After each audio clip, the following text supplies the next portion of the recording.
tal? Muy buenas noches. Esto es Sala de Prensa de Noticias Caracol en vivo. Vamos a hablar esta noche de una nueva crisis entre los Estados Unidos y Colombia.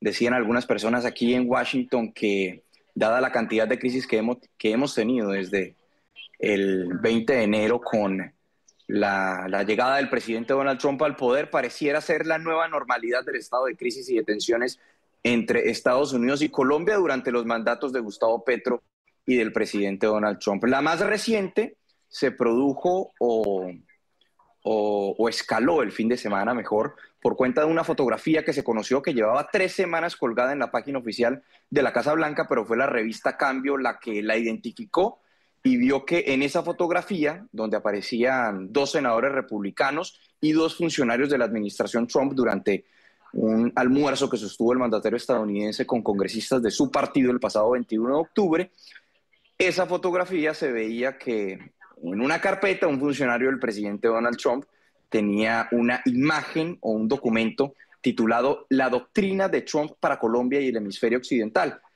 En la fotografía que ustedes pueden ver allí, hecha con inteligencia artificial, se ve al presidente Gustavo Petro junto a Nicolás Maduro, ambos con overol naranja, como esa vestimenta típica que se utiliza aquí en las prisiones de los Estados Unidos, y, y el documento planteaba una serie de pasos, medidas para tomar en contra del presidente colombiano que eventualmente podrían llevarlo a esa condición de preso, encarcelarlo. Se han producido varias reacciones en las últimas horas, vamos a hablar de todos esos elementos y también el análisis, por eso me acompañan a esta hora dos analistas, bueno, una muy de la casa, otra que ya está volviéndose también muy de la casa.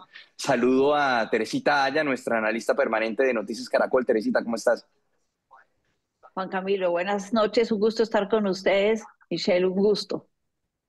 Bueno, y Michelle Manat, quien también tiene la gentileza de acompañarnos, ella es estratega demócrata, fue asesora en el Departamento de Estado durante varias administraciones para temas de América Latina y el Caribe. Michelle, ¿cómo estás? Buenas noches. Estoy muy bien, gracias por la invitación. Bueno, un gusto. Michelle, quiero empezar contigo porque teniendo en cuenta tu experiencia en el interior de administraciones pasadas aquí en Estados Unidos, uno escucha a varias personas que tuvieron la oportunidad de ocupar esos cargos públicos y dicen, nada que sale del despacho Oval sale de manera desapercibida. Toda fotografía, todo documento que se ve allí a nivel público es porque se quiere enviar un mensaje. ¿Tú crees que estamos en esa situación en este momento con esa fotografía que se ve y con ese documento que se alcanza a ver en esa carpeta? ¿O fue algo que se le pasó a alguien por desapercibido? Bueno, yo creo que como empezamos esta conversación es otro nivel de una crisis forzada por parte de la administración Trump y encabezada por el mismo presidente. Es de horror lo que estamos viendo, la falta de integridad, la falta de seriedad y la falta de respeto para procesos de gobierno en relación a otros gobiernos. Es muy difícil para mí especular si eso fue a propósito o no. Tener esa foto en esa carpeta que estaban compartiendo entre ellos. Quiero clarificar quiénes son los 2 senadores, porque yo soy ex asesora en la Cámara Baja, la otra parte del Congreso, y es un Congreso que de verdad tiene importancia y tiene un gran rol en la democracia de Estados Unidos. Estos 2 senadores son el senador Lindsey Graham del estado de Carolina del Sur, quien tiene un cargo muy importante en todo lo que es presupuesto y apoyo financiero para nuestras relaciones exteriores.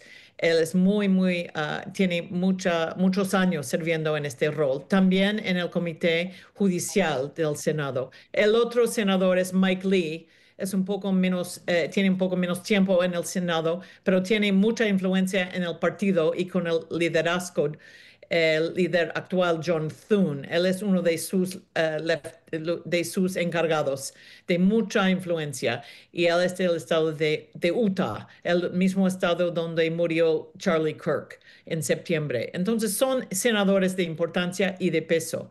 Y tener esa criatura, esa ficción de una foto de dos presidentes representados y elegidos en sus dos países, miembros de las Naciones Unidas, miembros de la OEA, miembros de varias organizaciones fundamentales de lo que es la función y cómo manejamos nuestras relaciones bilaterales y multilaterales es espantoso. Y ellos deben encontrar la forma de explicar lo que apareció, que estaba 3 semanas en la página web de la Casa Blanca, es de horror. Durante la administración de Biden que teníamos en la página web de la Casa Blanca, fue siempre disponible en español y en inglés. Esta administración no respeta absolutamente para nada lo que es la comunidad latina y los enlaces fundamentales con países como con Colombia y Sí. Venezuela. Y hoy en día eso es absolutamente obvio que es su juego. Claro, claro. Bueno, una particularidad allí con respecto a las fotos generadas con inteligencia artificial del presidente Petro y de Nicolás Maduro, pues uno pensaría que en el caso de Maduro es más justificado, pues es un individuo que ha sido imputado aquí ante una corte en Nueva York. Un gran jurado lo encontró culpable por cargos de narcotráfico, de ayudar a una organización terrorista como las extintas FARC, y los Estados Unidos pues tienen una recompensa por él por $50 millones. De eso se deriva también el robo de las elecciones del año pasado, etcétera, etcétera, etcétera. En el caso de los colombianos, sí despierta bastante inquietud el hecho de que se ponga en el mismo nivel al presidente Gustavo Petro con Nicolás Maduro. Pero Teresita, quiero preguntarte porque Michelle comentaba el papel de los senadores, y es cierto, por ejemplo, Lindsey Graham incluso hace algunos días comentaba que el presidente Trump también estaba considerando la posibilidad de ataques en tierra en contra de carteles colombianos en territorio colombiano.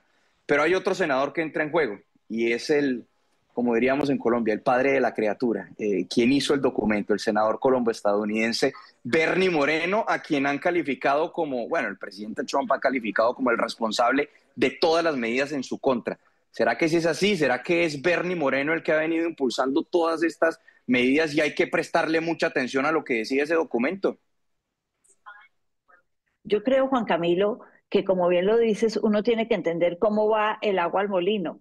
Y en ese sentido es clave entender que Bernie Moreno conoce muy bien la política colombiana, conoce el momento en que estamos viviendo, que es un momento de elecciones, y sabe, es consciente de que cualquier cosa que Estados Unidos diga en estos momentos puede volverse de alguna manera un tema para las elecciones presidenciales.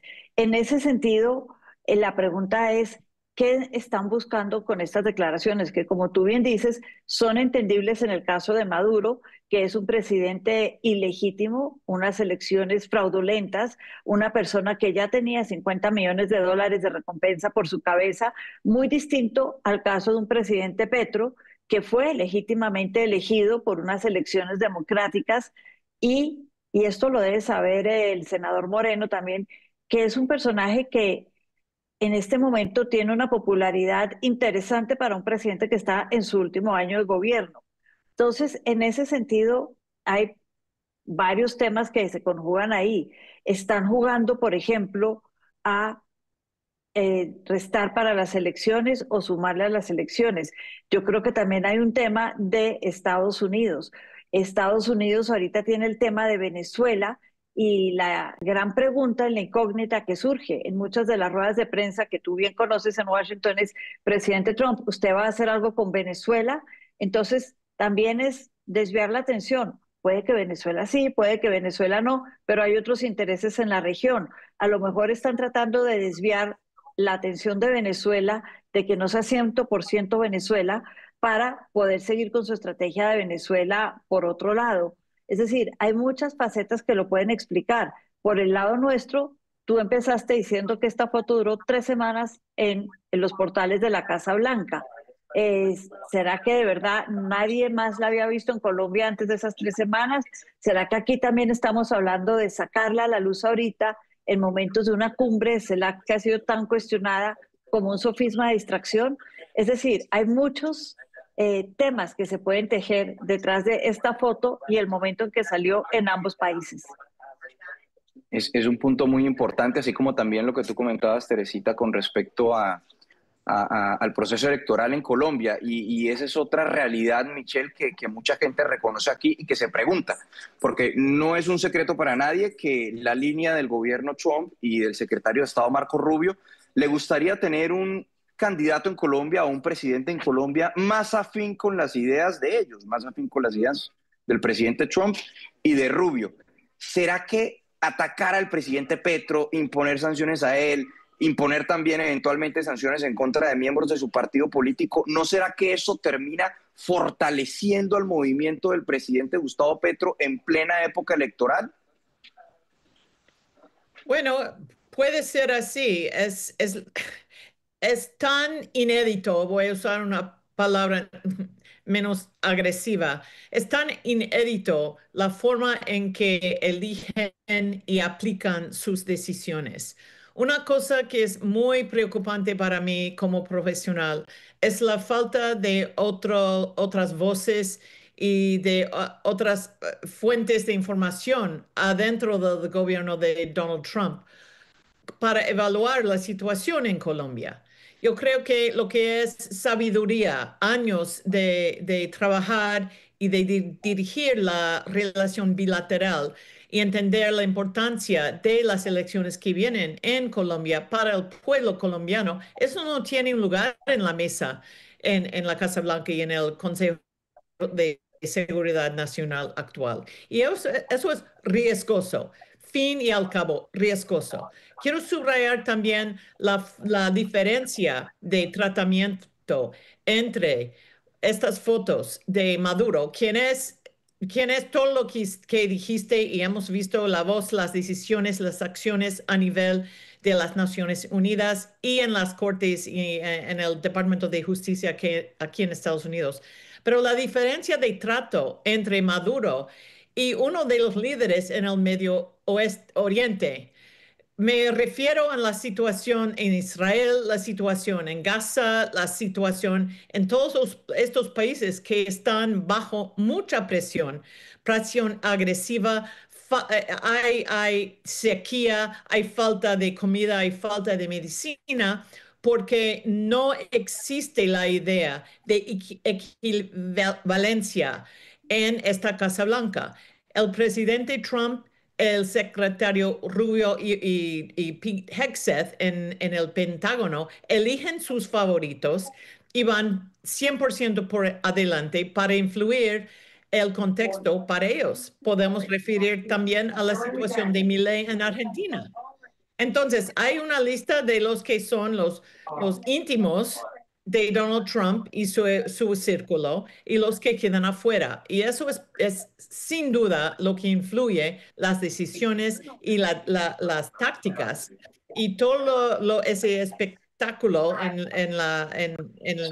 en el despacho oval fue un espectáculo. Día tras día aquí en Washington hay espectáculos en el despacho oval y es de horror y es algo que vamos a cambiar cuando podemos. Vimos la semana pasada resultados electorales por todo el país de Estados Unidos muy claros que hay un rechazo a Trump. La realidad es que tenemos que esperar para 2028. Claro. Bueno, y creo que está claro que nosotros, si hablamos de ese círculo de amigos íntimos, pues Colombia está por fuera de ese círculo. Teresita, la respuesta del gobierno colombiano, se temió en un principio, hubo algunas versiones que dijeron que el presidente Petro incluso se habló de expulsión del encargado de negocios John McNamara, luego de llamado a consultas del embajador Daniel García Peña y finalmente quedaron con que no habrá llamado a consultas, sino que será concretamente una nota verbal de protesta. ¿Está bien esa reacción del gobierno colombiano? ¿Tú la ves que está en el marco de los pasos que uno debe tomar ante esta situación? Juan Camilo, yo creo que en el mundo diplomático existen muchísimas herramientas para uno expresar el hecho de no estar de acuerdo con algo, mostrar una queja, mostrar un desagrado con algo, y me parece que lo que están haciendo es muy válido. Bajarle el tono a esa tensión de la relación, una que si se hubiera dado ese llamado a consultas del embajador hubiera sido la segunda vez por parte de Colombia en un mes. Juan Camilo, esto no se había visto antes y la tercera vez entre los dos países en 6 meses. Esto era una tensión muy alta y yo creo que está bien bajarle el tema, volverlo una nota verbal o una nota diplomática que se usa también y que es el momento si uno pudiera hablar de una línea de conflicto, es una manera de mostrar, como decía antes, no estoy de acuerdo, estoy poniendo una queja, un desagrado, pero estoy dejando sobre la mesa la puerta abierta para negociar el tema, para que me den una explicación y para salir hacia adelante construyendo sobre lo positivo, construyendo sobre la explicación, construyendo sobre el hecho de que no pasó a mayores. Y la diplomacia es eso, es el arte de negociar para poder construir sobre lo positivo entre dos países. Y yo creo que en ese sentido, bajarle el tono, pero mantener una nota diplomática es lo que toca hacer. Claro. Michelle, el presidente Gustavo Petro, pues le quitaron la visa, lo incluyeron en la lista OFAC o lista Clinton, lo califican como líder del narcotráfico, dicen que es errático, que es incompetente, etcétera, etcétera, etcétera. Y Estados Unidos ha dicho constantemente que lo que busca es no afectar la relación con Colombia, sino dejar claro cuáles son los inconvenientes que tiene con el presidente Petro. La pregunta que uno se hace ¿es posible separar al presidente de una nación del país o definitivamente con todas estas medidas se le está haciendo daño a la relación con Colombia y se está socavando la confianza incluso de cara a la llegada de un próximo gobierno? Muy buena pregunta y yo creo que aunque de una forma es difícil de entender, sí se puede separar el trato y las acciones dirigidas al presidente Petro y varios miembros de su familia de la relación oficial y bilateral. Eso no representa un deseo ni una intención de la mayoría del liderazgo de los Estados Unidos, personas elegidas por el pueblo que quieren respeto a la relación entre los dos países. Colombia es un destino muy importante para inversión extranjera directa, número 3 en rango en toda América Latina. Entonces, debemos tomar un poco de reflexión sobre la mayoría y la historia, años y años y años de relaciones que hemos construido juntos y no perder todo nuestro sentido común respecto a este senador Bernie Moreno. Es un senador. Es solo un senador y es muy recién elegido desde Ohio y la verdad no tiene ni el peso ni la influencia en el Senado como la cantidad de los medios y atención que él ha ganado en las últimas semanas. Necesitamos tener un poco más análisis de buena medida y entender quién de verdad dirige y toma las decisiones en el Senado. Pero yo respeto lo que han hecho los diplomáticos entre los dos países de intentar de bajar la temperatura, porque por favor, hay temas importantes que tenemos que trabajar más en común. Por ejemplo, la cantidad de refugiados inmigrantes de Venezuela que están presentes en Colombia, llegando a 3 millones de personas, la mayoría mujeres, jóvenes y niños y gente discapacitada. Necesitamos regresar al enfoque de estas situaciones y estos hechos que tenemos en común y que están en la agenda que marchamos siempre adelante en la OEA, en las Naciones Unidas, en otras organizaciones. Claro. Y eso es un punto muy cierto, pues este es el primer periodo del senador Bernie Moreno, se le podría llamar un senador junior, si se quiere, están por encima de él otros, incluso él no tiene asiento en el Comité de Asuntos Exteriores del Senado de los Estados Unidos, está en el Comité de Budget y también en el Comité de Asuntos Bancarios, entonces directamente no se relaciona con Colombia. Teniendo en cuenta eso que dice Michelle, Teresita, ¿será que se le está dando mayor relevancia al senador Bernie Moreno de la que realmente tiene? Para nosotros en Colombia, el que haya un senador que sea de ascendencia colombiana es un tema importante y puede jugar para un lado o puede jugar para el otro lado. Lo importante es, y yo rescato lo que decía Michelle, de entender que hay temas comunes sobre los cuales, repito, se puede construir de aquí en adelante. El tema de los migrantes, y ya tuvimos un primer rifirrafe a principios de este año, y es que ha sido un año muy tensionante. Yo creo que de los más tensionantes en casi 200 años de relaciones, si dejamos por fuera el tema de Panamá. Entonces ya tuvimos un primer rifirrafe con los migrantes, pero se solucionó.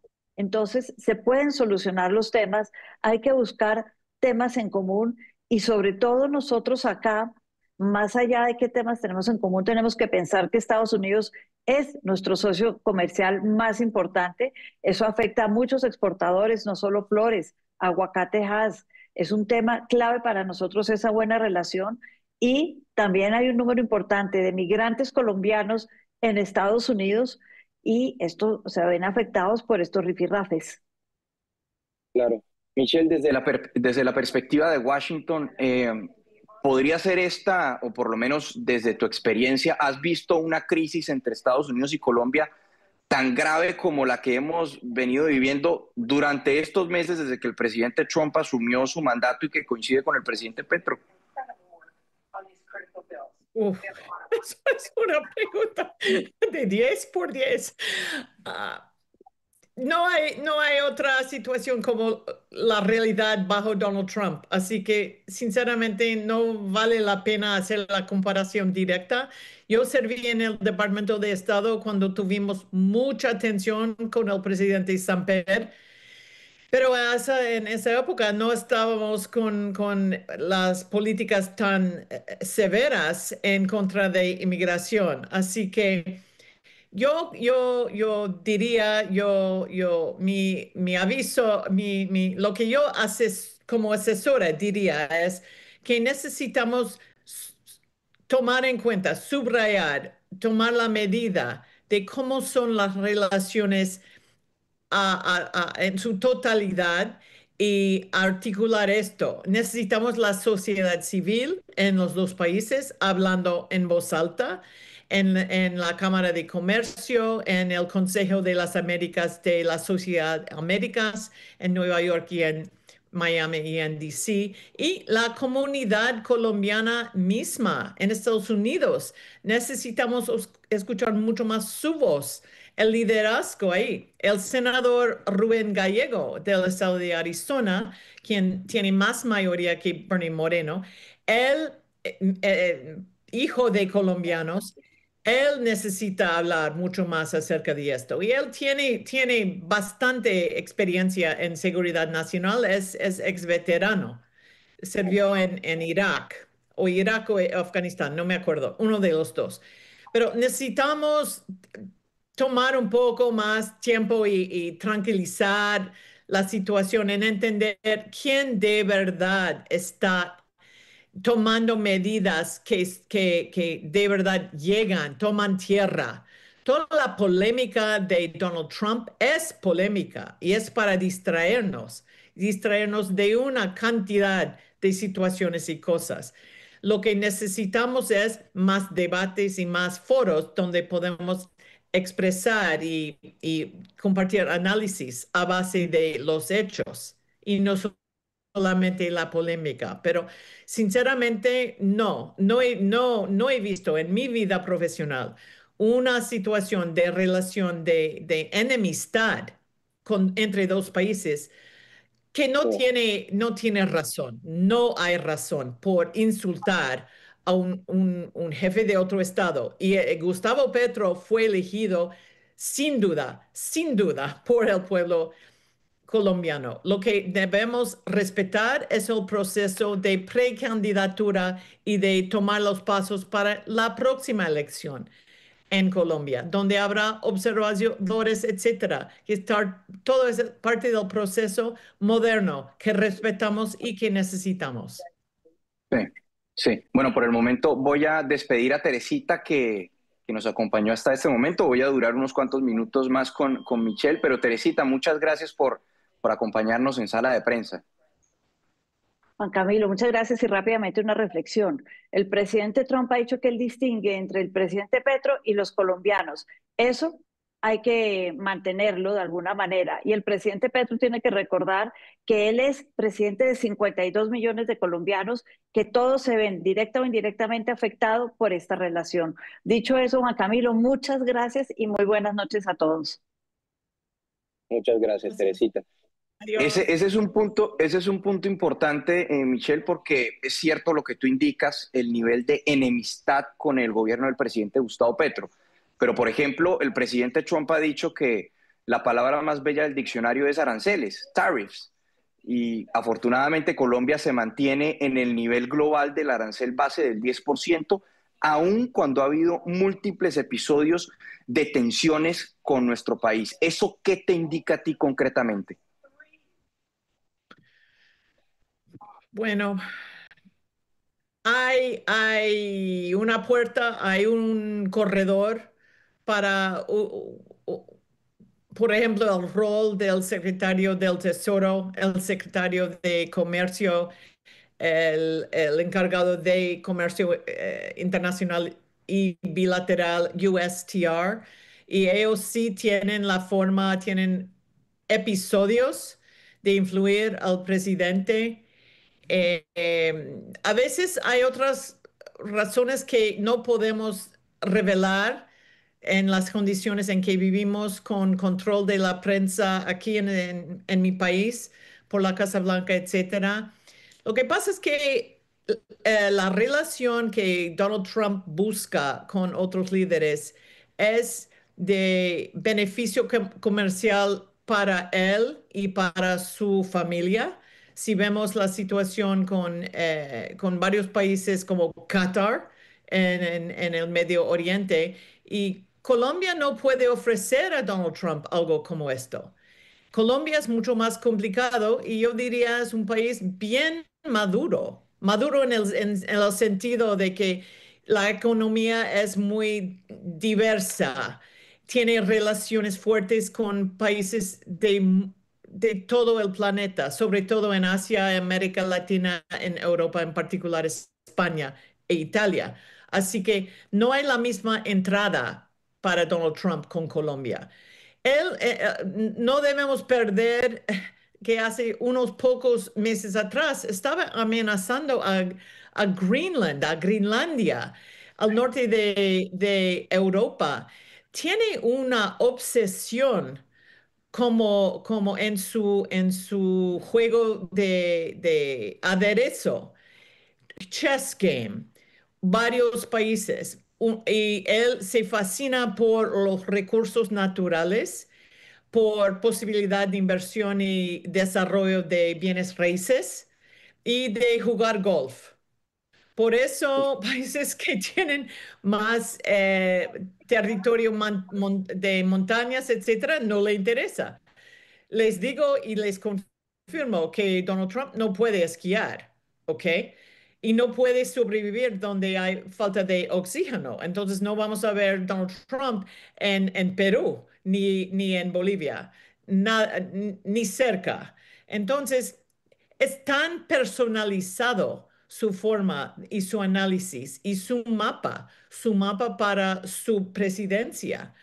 Él no tiene una relación muy de cerca con la comunidad ni los republicanos en la Florida, al sur de la Florida, que es muy, muy interesante. Él vive parte de su tiempo en Mar a Lago, que tiene un nombre de tres palabras de español. Ni sabemos si él entiende lo que representa, que indican estas palabras, pero él ha dado su espalda, su espalda a la comunidad latina en el sur de la Florida. Y por eso es muy complicado la relación en el Senado para los dos senadores de la Florida. Es fascinante y es muy difícil de explicar qué cambió para Marco Rubio, porque Marco Rubio sirvió de años como senador, de mucha influencia, de mucha presencia en Estados Unidos y en el escenario global por años y en todos los temas de relaciones internacionales. Bueno, ahora está en el equipo Trump, 100% y siempre está a su lado en las reuniones de su gabinete. Eso de verdad representa algo muy importante. Claro, parece ser el funcionario más poderoso de la administración Trump, obviamente después del presidente, teniendo en cuenta que ostenta también la condición de asesor de seguridad nacional. Primera vez desde Henry Kissinger que un individuo es al mismo tiempo secretario de Estado y asesor de seguridad nacional. Estamos viendo el poderío de Marco Rubio con varias de las decisiones que se han venido tomando. Michelle Manat, muchísimas gracias por tu tiempo. Un placer. Que tengan muy buena semana. Bueno, y ustedes también, muchísimas gracias por habernos acompañado en Sala de Prensa de Noticias Caracol en Vivo. Hasta la próxima.